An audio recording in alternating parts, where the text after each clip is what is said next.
Hi, and welcome to Two Tired Teachers. Today we're going to be comparing the iGen, Westinghouse iGen 2200, which we've had for 2.5 years, with the Westinghouse iGen 2500, which we have had about a month. So let's start with the overall dimensions. Basically, they are identical in dimensions.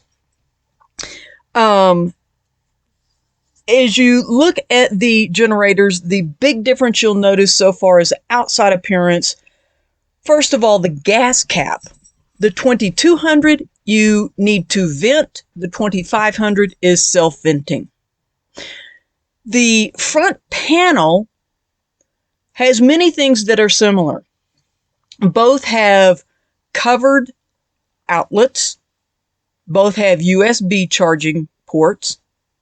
They both have a reset switch, low oil indicator, overload indicator, a eco mode, and a ground. The 2500 has a lot of extra features. There is a display panel that shows the amount of fuel left, such as a gauge, but it will also show you how many liters you have left. It also shows the percentage of watts that are being used, whether it's 25, 50, 75%, or 100% of the capacity. The capacity is the big difference between these two generators.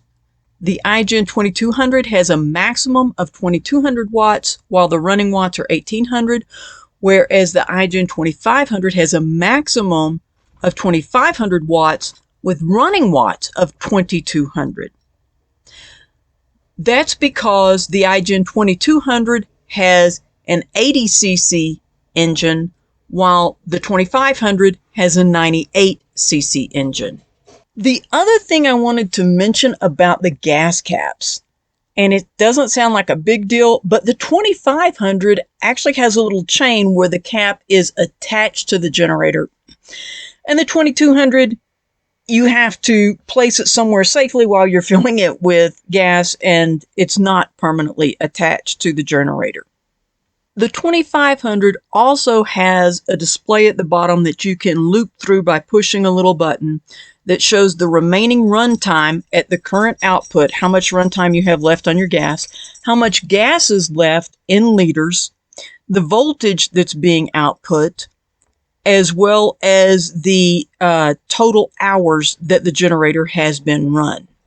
Now, you will notice that I did put an hour meter on top of the 2500, and that was simply so I could see the hours without turning the generator on.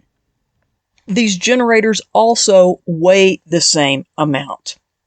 And one thing that most people probably would notice at first blush, and I certainly wouldn't have, except I recently cleaned the spark arrestor on the 2200, and it appears the 2500 is made out of a slightly different material, but I'm not going to take it apart and look at it until it has around 100 hours on it.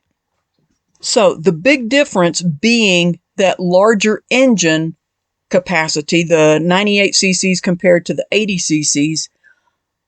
Where did they put it? Well, the only thing I can tell is there's a slightly smaller gas tank on the 2500 than there is the 2200. The 2200, I believe, holds 1.1 gallon, and the 2500 holds, I believe, 0.98 gallons. So a slight difference there. Looking inside at the engines on both of these, you'll notice that very similar setup. The oil fill and drain is at the same location. Both of these, the carburetor is at the same location. Both of them do have a screw with a little hose coming out from the carburetor, where you simply loosen a screw and you can drain the excess gas that's in the bowl if you're going to be storing your generator for a couple of months or so.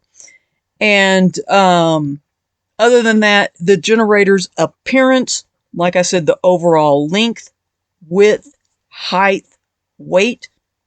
They come in the same case essentially, but the 2500 has a slightly larger engine, which gives it that extra amount of running watts and peak watts.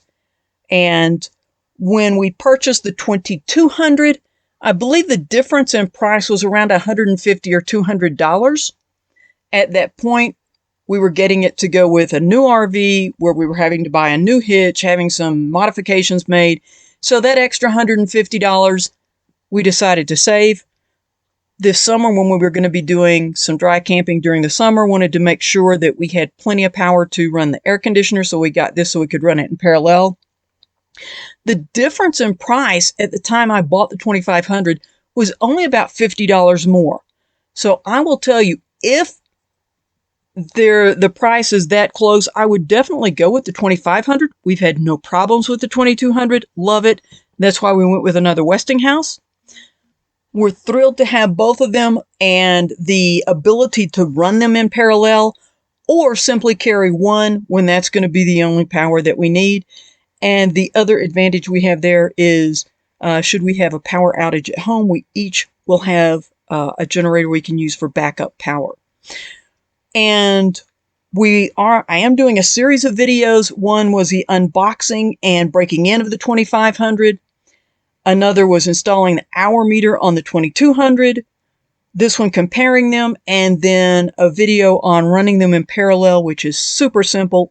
And so if you have any questions about the Westinghouse generators, no, they're not paying us. This is not an endorsed, we're not being paid to endorse these. This is just, we've purchased these, we're pleased with them, and wanted to share with you what we have learned. So if you're looking for a generator and you have looking at one of these, like I said, if the price is very comparable, I would definitely go with the 2500. But if not, the 2200 has served us well for the last 2.5 years. Thanks for watching Two Tired Teachers.